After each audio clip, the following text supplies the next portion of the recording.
રામ રામ બધા મિત્રોને. આજે આપણે સણાનું સેટિંગ બતાવીશું પરમ થ્રેસર વિસનગરમાં.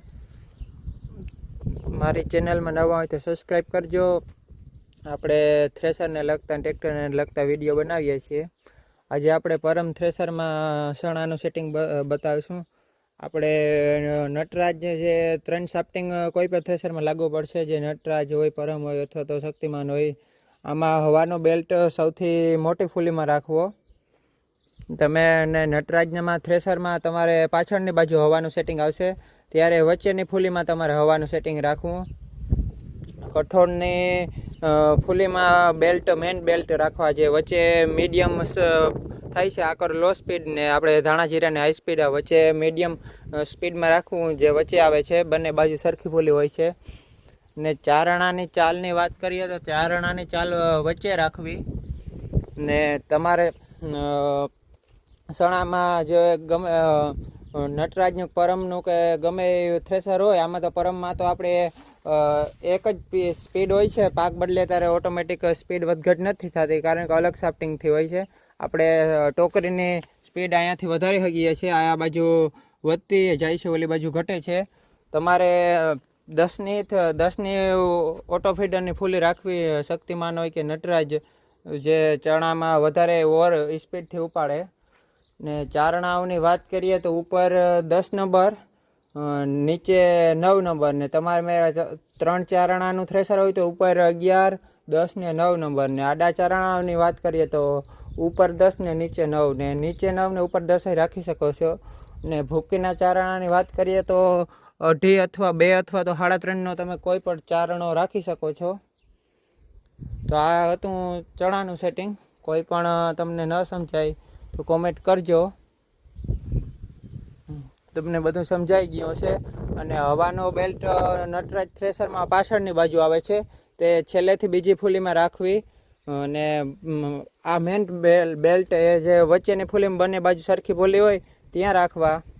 પડદાઓની વાત કરીએ તો આપણે પડદા વચ્ચે બધા રાખવા. કઠોળમાં મીડિયમ, જે બધો કચરો ઉપાડી લઈએ અને દાણો ન ઉપડે એવી રીતે. આપણે પરમ થ્રેસરમાં 2 શુષ્કી પેન આપેલા છે, એક વચ્ચે આપેલો છે ને એક આગળ. પરમ થ્રેસરમાં હાવ પાછળ, નટરાજ થ્રેસરમાં હાવ પાછળની બાજુ આવે છે.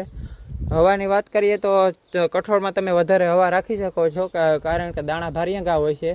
અને મિત્રો, મેન વાલ આપણે કટર જારીની વાત કરીએ. કટર જારી 10 mm ચાલે. અને તમારે જો સરિયાનું માપ હોય તો આપણે તમે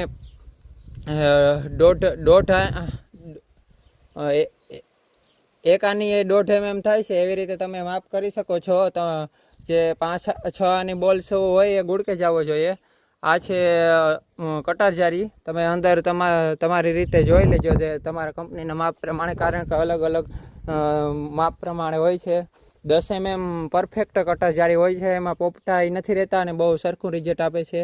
ને માપસાનો ઓર થાય છે અને સણા નથી ભાંગતું. અને મિત્રો, હું તમને આનું જે ચારણાઓનું જે ઓલું PDF છે તે નીચે આપણે નીચે ડિસ્ક્રિપ્શનમાં નાખી દઈશ. ને આ છે આપણે પરમ થ્રેસરમાં લીલું કાઢવાની સિસ્ટમ. આ જે હવારમાં ઝાકર હોય અથવા તો બહુ જ લીલા હોય સણા, તો તમારે બેલ્ટ ચડાવવાનો, તો ટ્રેક્ટરને થ્રેસરને લોડ ના પડે, પકડે નહીં, ત્યાંથી દાણા ન આવે, ખાલી જે લીલા ઘૂંચરા હોય તે જ આવે. આ બાજુ લો સ્પીડ થાય છે, આ બાજુ હાઈ સ્પીડ થાય છે. અહીંયા જીરાની પહેલી ફૂલીમાં રાખો એટલે હાઈ સ્પીડ થાય છે. ને મિત્રો, આપણે મગમાં ચાલુ કરવાના છે, તો આગળ જોડાયેલ રહેજો. તમારે નટરાજનું અથવા પરમનું કે કોઈ પણ થ્રેસરનું સેટિંગ જો તમને નવા હોય અને અનુભવ ન હોય તો આપણે આગળ વિડીયો મૂકશું. ને હા, ચારણાની ચાલ કોઈને ન આવડતી હોય તો આ 2 બોલ્ટ ખોડીને અવડા આટાનો બોલ હોય એ ઢીલો કરવાનો.